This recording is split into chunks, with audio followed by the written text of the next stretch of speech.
Hello, everyone, and thank you so much for joining in. Dr. Judy, WTF, What the Freud? And this is a call-in show, everyone. And tonight, we're going to have a special guest and I discuss the topic is guilt. Is it a sign of empathy? And we're about to find out.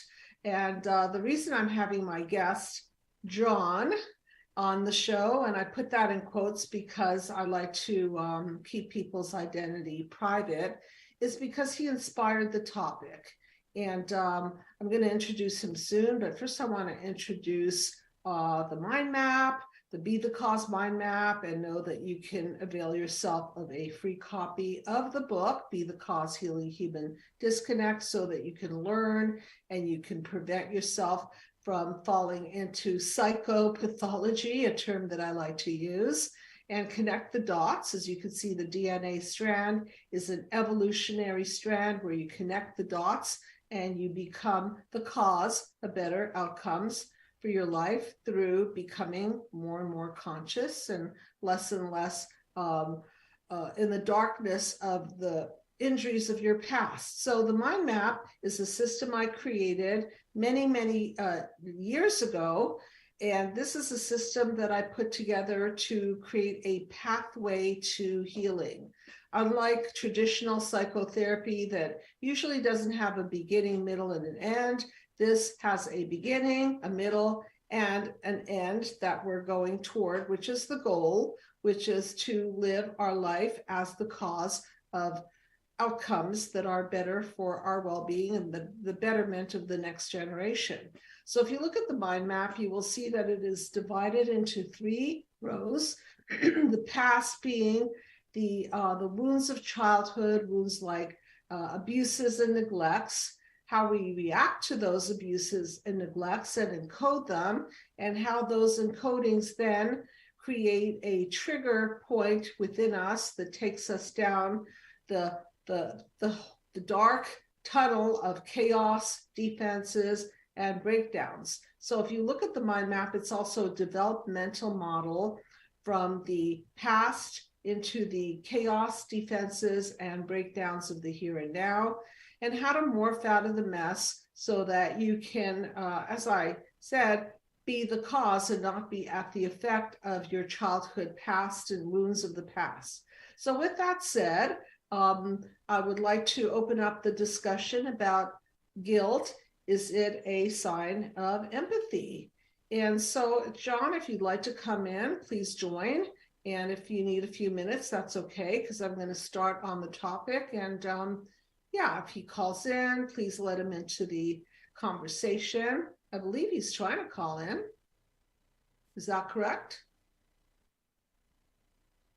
He is not here yet, but I will let you know as soon as he arrives. Okay. So why did I come up with this title? Because I want to make some distinctions so that people don't get confused.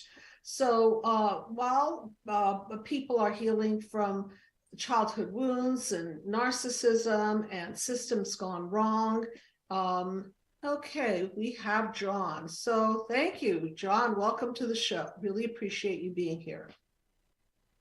Yes. Can you hear me all right? Hello. Yeah. Hi, John. Are you there? Yes, I am. Okay. Thank you. So first of all, thank you so much for being on the show. It's always more interesting for me to bounce ideas off of somebody else rather than do a monologue. So I really appreciate you. And you are familiar with the mind map, correct? Yes, that's correct. Okay. And so when I decided to do this topic on guilt and empathy, what is guilt and how does it relate to empathy? You said, yeah, let's do this. And so we're going to do this. And so I want to ask the audience to think about that. Guilt and empathy, what the heck, what the Freud do they have to do with one another? So John, any thoughts about that? Guilt and empathy, what do they have to do with each other? What are your thoughts on that? That's the one reason why I was calling in. I just wanted to learn more about the difference between the two. Okay, so you would think that if you experience guilt, you have some level of empathy, correct? Yes. So I would agree with that. So if I stole something from somebody else, then I'd feel guilty about that, wouldn't I now? I mean, at least I would. Some people wouldn't, and they would have no feelings about it. And so they'd be on another end of the scale of mental health, called probably more on the sociopathic scale, where they just don't care. So if you have no guilt, you just don't care. You can do pretty much anything. You can steal, you can slander somebody, you can defraud a person, you can even murder them. And who cares? You're not hurt. So what? So, okay, so that's the other side of the bell-shaped curve of sociopathy. Now, within the middle range is the bell shape, right? That's why the curve kind of goes like this. And in the middle range, most people will feel a sense of guilt if they do something that is out of integrity, hurts another human being, has dire consequences on another person's life, correct? Yes.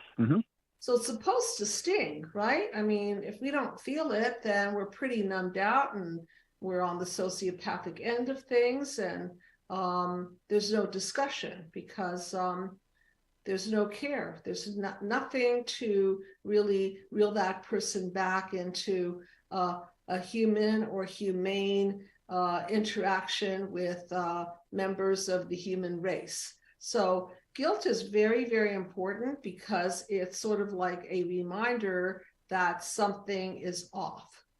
Okay, so I'm going to ask you, and I'm going to ask the audience as well, but what if there's just simply guilt? And okay, let me give you an example. Let's play it out here. So let's say I stole $10,000 from you, John. Okay, I didn't really, but let's say I stole $10,000 from you, right?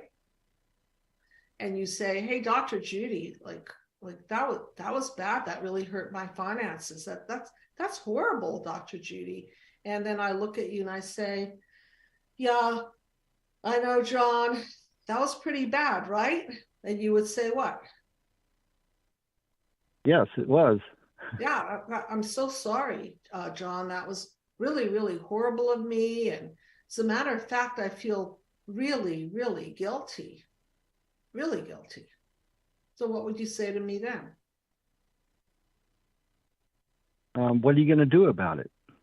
Well, now you sound like a healthy human being. Okay. And that's why we're doing this show together. What am I going to do about it? You know, John, I'm not going to do anything about it because I'm so sorry. My life is in shambles and, you know, I'm just in such bad shape. I think if I start doing something about it, I'm not going to be able to pay my rent. I'm not going to be able to buy food. As a matter of fact, I might even be homeless. So I just want to apologize. I feel so bad. Now what? Where are we now? It's great for you to say that you apologize, but it still doesn't give me my $10,000 back. There we go. And that's what a normal, healthy human being would say in this conversation. Okay, so is it enough that I feel guilty? Does that show that I have empathy? Okay, so let's say the tears are rolling down my cheeks, which I can't do because I put mascara on tonight. So not going to happen. But let's say I was crying. "Oh, John, please understand. You don't get it. I'm going to be out on the street. Have a heart. Have a heart." Okay, so now where are we in the conversation? Still the same place. I'd like my $10,000 back. Exactly. Okay. So does guilt help absolve the taking of your $10,000? No, it doesn't. It's like all words and no action. All words and no actions. But I, as the guilty person, I feel like I'm a good person now because, I have guilt. So I must have a good heart. If I feel bad about it, that's enough, isn't it? Not quite. You're catching on quickly. Not quite. So my nice heartedness, my guilty heart is really not enough, because in order to really have empathy at a significant level, what does the person have to do? They would have to make it right, I would think. Exactly. They would have to make the other person whole. And in order to make myself whole with you in this contrived scenario, I would have to pay back that $10,000 and maybe even the interest that you lost because I was using your $10,000. Correct? Yes. Mm-hmm. So if I said to you, John, I feel really, really guilty about this. It's a horrible thing that I did. And you know what? I'm going to make it right by you. I'm going to start to pay you back on this $10,000. And what I'd like you to do is calculate the interest that you lost and add that to the bill. Okay. And I'm going to make good on that. How does that sound? It sounds like a step in the right direction. Right. And if I just stay in my words only, then nothing from nothing is nothing, because I could say it, but if I don't follow through, then it's the same thing as my guilt, correct? But if actually right. you got a wire transfer into your account for $10,000 plus interest, then what? There's still a disappointment, even after receiving the money, because it happened to begin with, or even happened. I think that's a really great point, and thank you for bringing that up, because that's truth, isn't it? Now, aren't you disappointed that I did that to you? Yes. Mm-hmm. Okay, how can I make that right? That's a good question. Yeah, I don't ask easy questions here, and sometimes I ask questions that I myself don't know the answer to, and sometimes it takes some thinking and processing. Now, did you make me take that money? Of course not. I took it without your consent. It was a unilateral decision. So now you get to say to me what I need to do to make that right. John, I actually created a disconnect between you and I by taking that money. Did I not? Yes, you did. Mm-hmm. I really, really did. So, number one, I felt guilty, and that sort of incentivized me to know that I've got some level of conscience. And then I took another step and I told you that I'd repay you the money. And then I took another step and I actually wire transferred the money to you plus interest. But you're still left with this disappointment in me. What can I do? And, I'm really throwing that question out there, and I don't have an answer, but maybe you do, because I took your money. So now it's up to you to say, hey, in order to repair this, something's got to happen. Can we agree upon that? Yes. I'm just not quite sure what that would be. Okay. So look, John, I don't know what that could be either, but I just want you to know that I'm very, very sorry. I feel remorseful. I paid you back the money. I know that it scarred our relationship, and I want you to think about how I can repair that. Okay. Do I deserve repair with you? If you call the shots and say this is what you need to do to repair, as long as it's within the range of fairness. Do I deserve to be forgiven? I think that's a good question also. I'm not quite sure. Okay. So I think where we're going with this, if I'm not mistaken, is that some things are so tough and such a disconnect that they're almost too difficult to forgive. They're almost too difficult. Okay, so here's what I want you to do in this little scenario that I've created is, John, I just want you to know from the bottom of my heart that I want to make this hole. I want to reconnect to you, and just sit with it and let me know what I can do to repair. Could you do that? And you don't have to have an answer right now. Yes. Mm-hmm. I really appreciate that. So now I'm going to go to panel number 4. Okay. So Okay.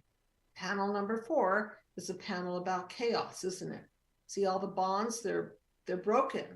Little people flying all over the place. It's a mess.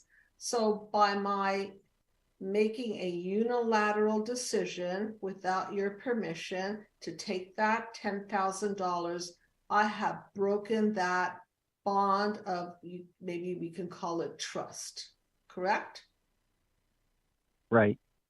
So not only are you in chaos because you're disappointed and you're probably angry and hurt and all of those feelings, I'm disappointed too, because, oh my God, look what I've done. I've created this mess, and, I'm not very happy with myself either. Okay, so you could see that chaos is what results from a broken connection. So that's what I did in this scenario, is I broke the connection. Now let's take a look at panel number 8 for a minute, okay? Yes. Panel number 8 represents a rebuilding of the original faulty DNA that is evolutionary. Okay, it is a representation of a solid bond. It's a representation of repair. It's a representation of evolution. It's a representation of neutrality. Look at the pH water in the background. It's blue, it's healthy, it's clean. So it's a representation of the possibility of repair. And you can see that people on this ladder, instead of falling apart and being out there in the ozone and just floating around in nonsense land, chaos land, do you see what's happening with the people on the ladder? Can you see the little people on there? Yes. Yeah. So what do you see? Climbing the ladder. They're climbing the ladder. And what are the individuals doing on that ladder? Can't quite make it out on my screen. Right. It's a little difficult to see, but they're actually helping each other up the ladder. Each one of them is they're holding hands. So the one on the lower ring is being helped by the person with above them, and they're pulling each other up this ladder of evolution. And so our society is built on, let's take the prison system, all right? So people cause all these, chaotic crimes and disconnects from family and humanity and so on. However, even in the prison system, there's some way to earn it back. Okay. Now that doesn't mean that you can bring somebody that's been murdered back to life. That doesn't mean that you can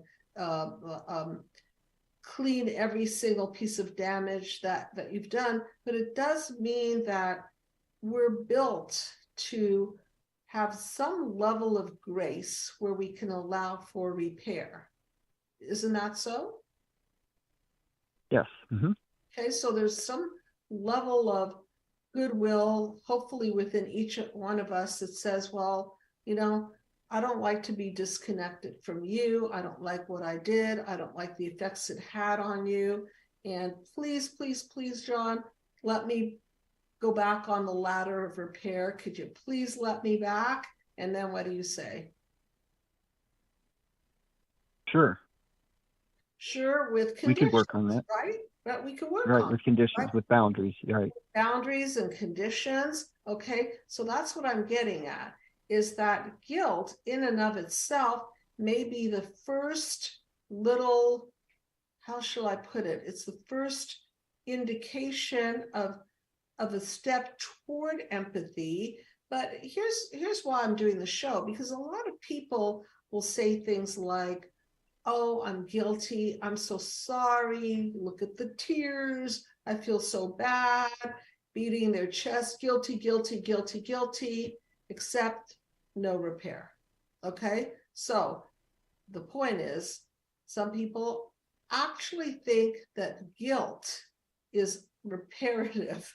Okay, if I feel bad for Right. you, I've now repaired for you with you. And as we've established, not at all.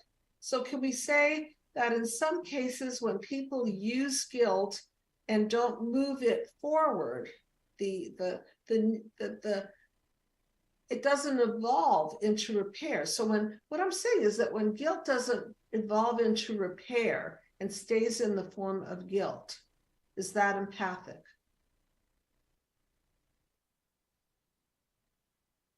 Yes. I'm sorry, it cut out a little bit on me. I couldn't hear that. Okay, no problem. So if guilt is just in its still mated form, it doesn't if it doesn't lead to some sort of reparative action, is it enough to mitigate the damages?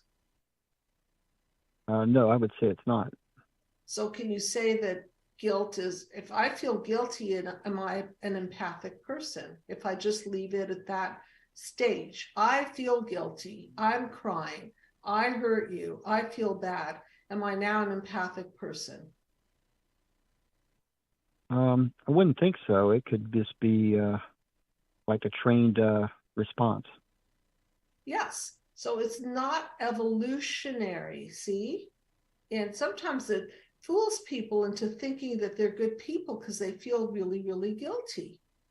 Now I'm a good person. I feel guilty. I'm an empathic person. I'm crying. I'm begging your forgiveness. I've now said sorry 1,000 times. It's just that, as you pointed out earlier, unless I bring you to wholeness, in other words, unless I pay you back that money with interest and then repair whatever damages the disconnect causes, my guilt is nowhere near an empathic response to what I did. Isn't that correct? Yes, I would say so. Yep. So why am I doing this show? Because I want everybody out there that feels guilty and is just thinking that they're wonderful, empathic people because they feel bad for what they did and they don't lift a finger to do any kind of repair. I want them to look and self-reflect on that.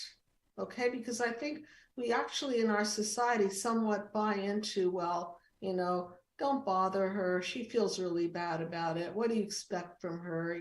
She's crying. Leave him alone. He feels bad about what he did. With no attempt at repair. Is anybody out there buying it? And if you're buying it, please call in and ask away. Ask John, ask myself, and let's have a conversation about it. So do you see the point of why I brought this theme to the radio show? It's such an important one because I think that part of the work of the mind map, as you know, John, is to bust the lies, correct? Right. And bust Yep. the system gone wrong. And so I'm suggesting that guilt is not busting anything. It's just sort of almost like a cover up for not taking action. Would you agree with that? Seems like it seems like it's kind of selfish, and it's all about that person that is guilty and not about the victim. Yes, and I think we've all been guilty of that. I mean, certainly there have been times when I said, I'm so sorry, but I like when people hold me to the truth fire and say, well, okay, great, you did this, what are you going to do about it? And then if I truly want to move the evolutionary ladder, if I want to climb that evolutionary ladder, I now have to connect the disconnect, don't I? I can't just allow it to stay in guilt form. Not good enough. Okay, so right. Guilt is a good first step. However, staying guilty without repair, I think we can safely conclude, is not empathic, correct? Right. It is not. So tell me more about your thoughts. You started saying, well, it almost sounds selfish on the person's part. So where were you going with that? It seems like guilt is all turned around to the person that is guilty. It's all about them. It's not about the person that was harmed. Beautiful. And it's kind of like, where do you get your level of guilt at? Is it from your religious beliefs, or is it how is your moral compass developed, to have guilt or not to have guilt? Right. And so guilt has to lead somewhere, right? It's got to be an incentive for repair. And if it's just not, then as you said, it's selfish. It's all about the person needing to engage others in feeling bad for them because they did something bad. Does that make sense?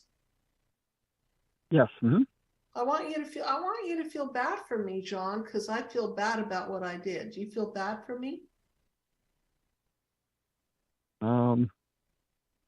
Yeah, a little bit. A little bit. Okay.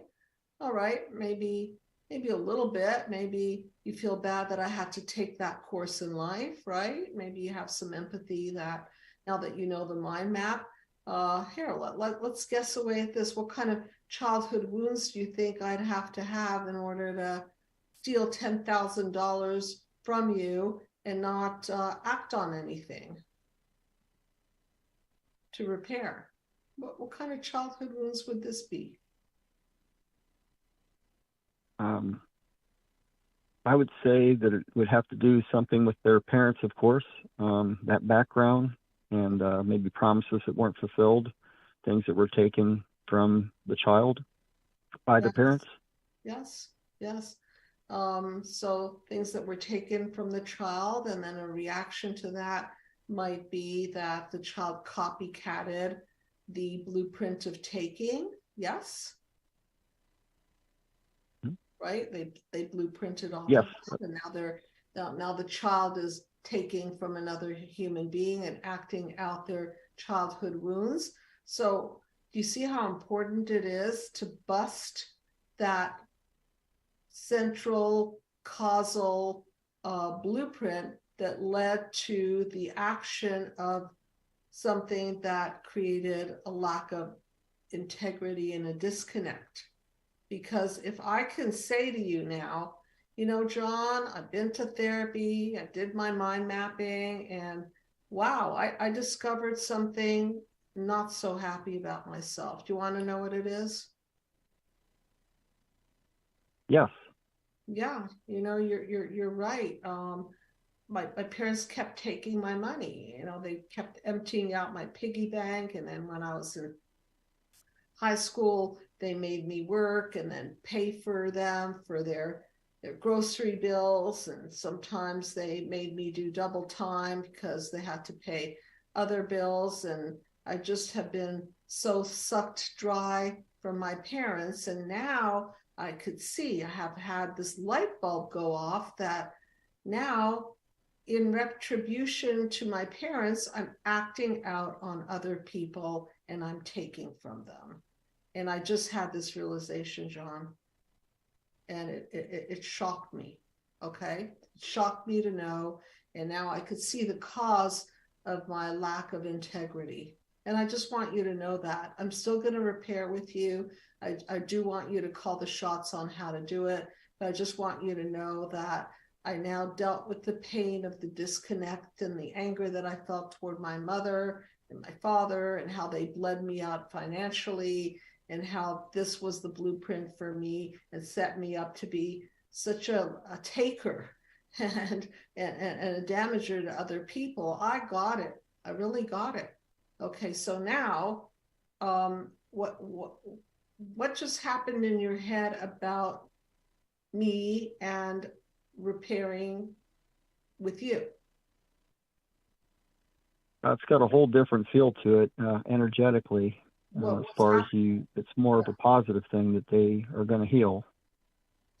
Okay, so now I'm not just using words to say, I'm sorry. I'm not just saying to you, I'm going to repay you with interest. I'm actually being very, very transparent with you, aren't I? Yes, I'm being vulnerable with you. And I'm telling you, wow, I am so shocked to learn that my blueprint for my family of origin that damaged me so much has been reenacted and unfortunately reenacted upon you.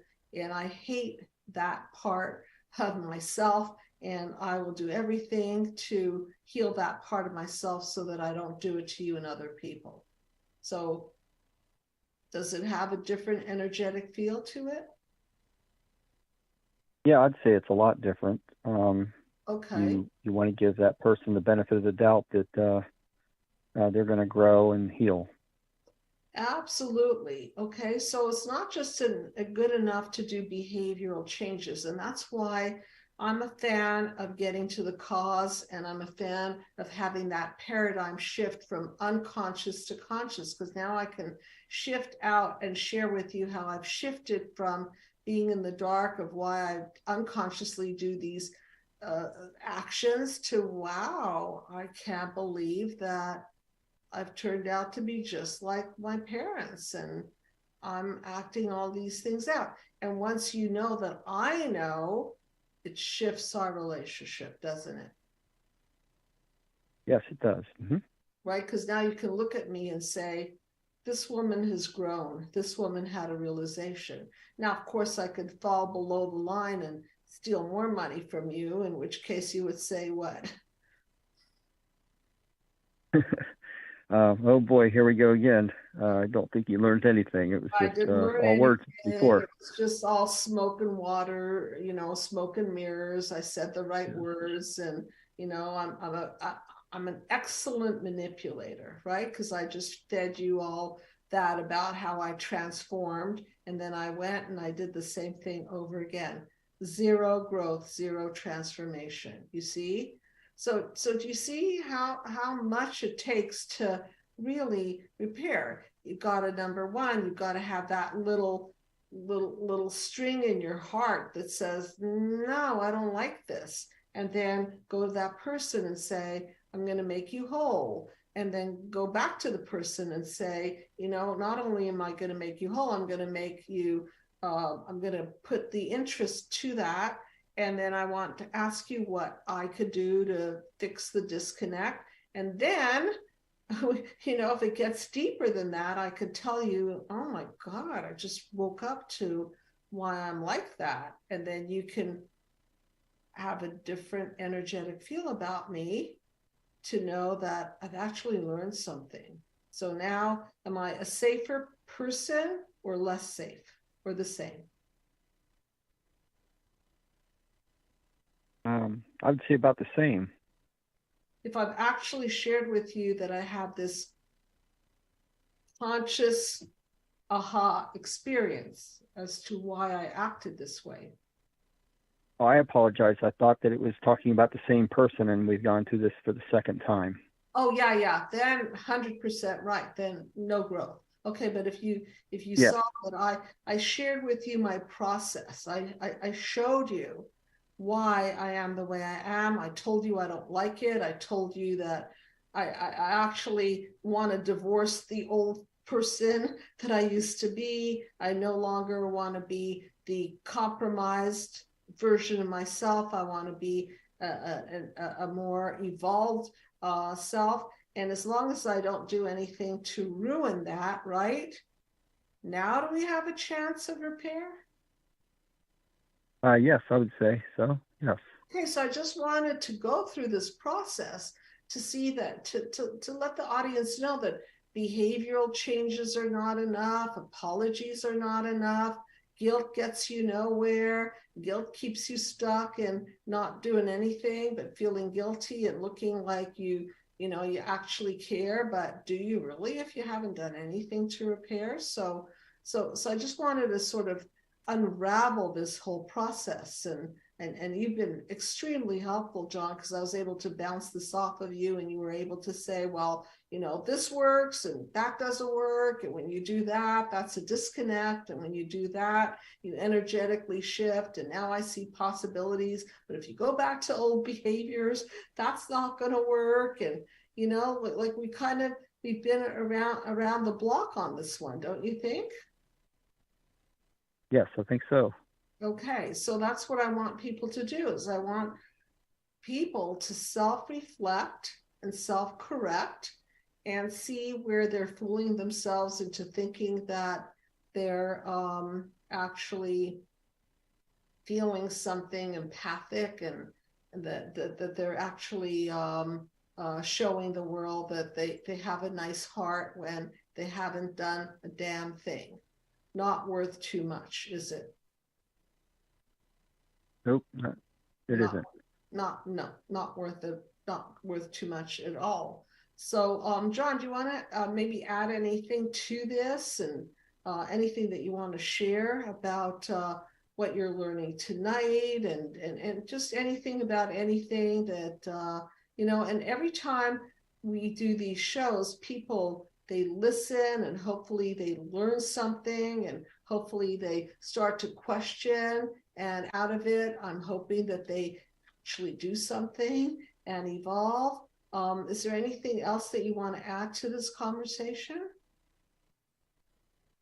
It's been very good, and I appreciate it. I wanted to find out if guilt can turn into empathy, a true empathy for what that other person is going through. So give me an example. Okay, so let's pick an example, and you pick it and tell me the scenario, and let's see how you're thinking about it now. Well, with the scenario that you gave on the stealing the money, the person that stole the money, it would be my understanding that the empathy would be for them to put themselves in the shoes of the person that they stole the money from.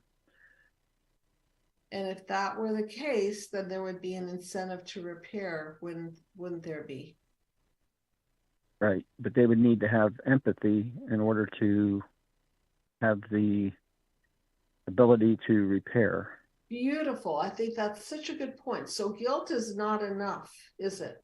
You have to actually, as you said, now I'm going back into that scenario. Now I have to have not just guilt, because as you pointed out, guilt is just self-serving. It's a way to look good without doing good. That's a good way to put it. Look good without doing good. Now I have to go the next step. I have to say, wow, I wonder how John feels about that. Wow, I wonder if my taking $10,000 out of his bank account has in any way damaged his life. Maybe now he can't pay for his groceries this week, or maybe he can't pay his gas bills. And I'm not joking about the gas bills because they're so up there, right? The gas company now has full access to our bank account. So now I have to put myself in your shoes and think, oh, I'm wondering what kind of chaos I've caused in John's life. And remember, we are all interconnected.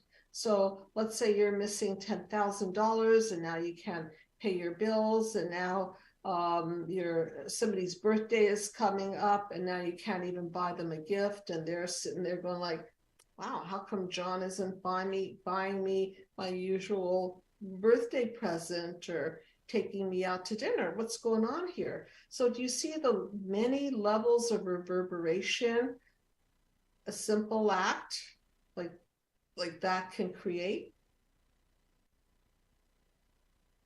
Yeah, it can affect a lot of levels. And I think that's something that the person that stole the money originally gave no thought to. So one of the very important elements in repair is, as John is saying, is putting yourself in another person's shoes. That's empathy. That's the first step, right? I'm putting myself in your shoes and I'm thinking about you.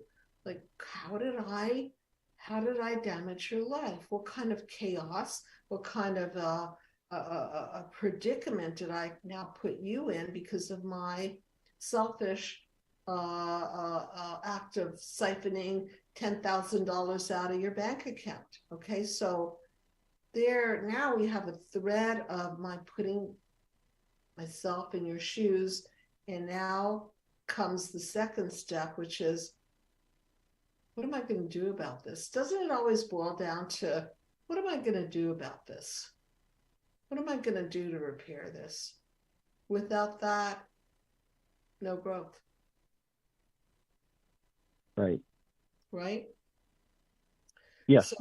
So guilt, maybe a step in the right direction, putting yourself in another person's shoes, step in a better direction,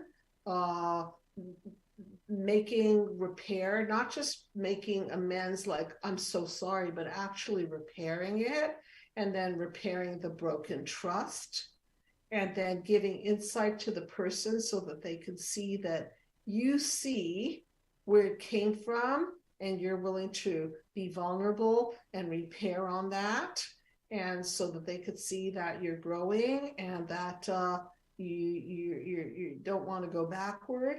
And that's really a mind map process that I just did for everybody, is that I went back to the childhood wounds that unconsciously infected my life and created this chaos of acting out on another human being, just because I decided, instead of being a victim, I now decided to victimize. And I think, let's see, we have another call. Yeah, let's take the call. And if you don't mind, John, stay on for a minute and they can ask away. And yeah, hi. Sure.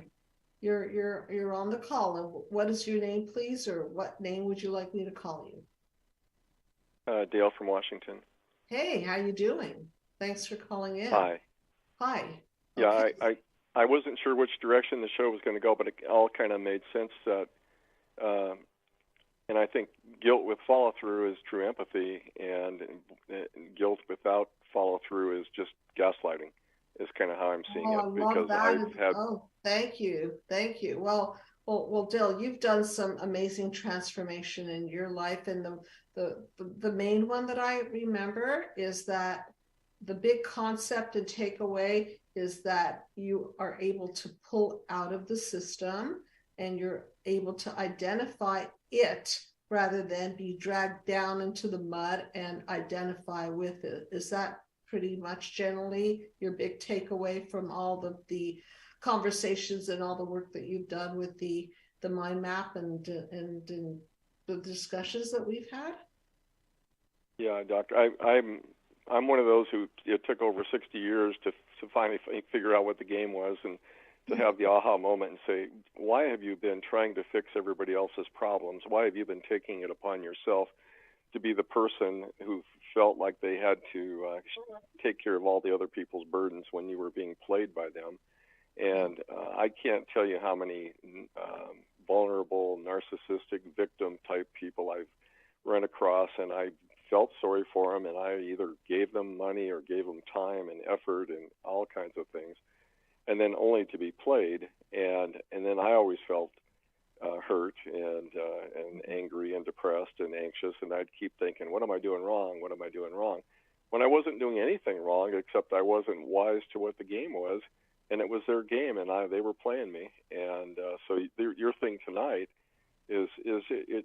I can't tell you how many people say, "Oh gosh, I feel so bad. I'm such a victim," and you know, and we all fall for that, and they're just gaslighting us. They're gaslighting us. They don't do anything to improve. I tried to help this one old guy I had. I thought he was a friend.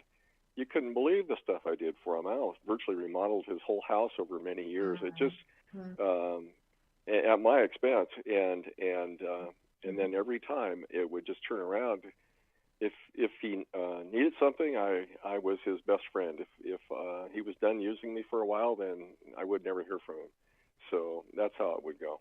And that's what I call vampiring effects of narcissism, where they get better and you don't. So my model for the better game of life, of course, is synergy. It's panel number 7, where your energy or your money or your time or whatever it is, plus who they are and what they contribute is synergistic. It's 1 + 1 is greater than 2. So that person is enhanced, but not at your expense, and that both of you grow. And that's the dream. It's a growth partner, whether it be a husband, a wife, a business partner, a friend, anybody. That's the game of life that I'm hoping to philosophically impart to my audience. It's a better game of life. It's not narcissistic. It's not a victim. It's actually minding your boundaries and understanding who to give to, who not to give to, and figure out where the contribution is enhancing the other party and not at the expense of yourself. So I think you learned that very, very well after several lessons and lots of money and time and energy drained out of you. So you're not really good vampire material, are you, Dale, at this stage of your life? Not anymore, and it's a blessing because I've got other issues to deal with. You know, I've got a family matter where they have bad health, and I have to be there for them, and I couldn't do it without having the strength of not being vampired by everybody else. And when they do try to play that victim now, I can look at it with clear eyes and see that you know you're playing that card, but that card's not going to play anymore. It's not going to play anymore. Well, I really appreciate it. Any other comments, John or Dale? And I love the element that you added to it, Dale, that these crocodile tears of guilt without action is gaslighting. I missed that, and thank you. Well, I had a family member, the golden child in our family, and he'd push it to the limits every time. And then just about the time everybody was just about at the breaking point, then all of a sudden, oh, God, I feel so bad. I'm so sorry. And all the false guilt would come out, you know. And then it was almost like he was waiting for us to rescue him again. And then, boom, it turned around for him. And all of a sudden he was back on the receiving end again. So he knew how to play that game. And it was just that's exactly what it was for him. And I'm so glad I see that now. And you know, that person is still alive and still a part of my life and tries to get into my life, but I'm not responding to that anymore. Well, I have a wonderful grandson who is just so amazing and precious to me, and I remember one day he spilled blueberries all over the floor, and a little guy was obviously trying to get the blueberries out of the refrigerator, and he dropped them and they were all over the floor. He goes, "Grandma, clean it up." I said, "No, Alexandra, I'm not going to clean it up. I'll help you clean it up, but you spilled them, and so clean it up." And then he says, "Grandma, sorry."